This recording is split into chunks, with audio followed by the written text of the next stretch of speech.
Sejumlah bantuan dari Gerakan Literasi Nasional Jawa Barat untuk warga terdampak banjir bandang luapan Sungai Cikaso diterima langsung pemerintah desa setempat. Kepala Posko Bencana Desa Cibitung, Dudung Sugiarto mengatakan, pihaknya telah terima bantuan berupa sembako dan keperluan anak sekolah, serta balita berikut uang tunai. Bantuan tersebut selanjutnya akan disalurkan kepada 31 kepala keluarga yang rumahnya hanyut terbawa luapan air Sungai Cikaso pada Rabu 4 Desember 2024 lalu.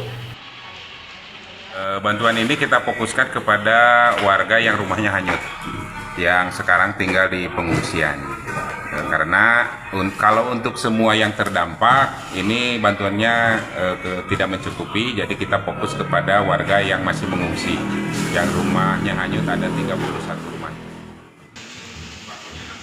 Meski tanggap bencana sudah dicabut oleh pemerintah Kabupaten Sukabumi dan hanya menyisakan sejumlah komunitas dan relawan yang masih bertahan di sejumlah titik lokasi. Sementara masih banyak warga memerlukan bantuan untuk keperluan sehari-hari. Dari Kecamatan Cibitung, Kabupaten Sukabumi, Iqbal Bakar, Tim Liputan MGS TV melaporkan.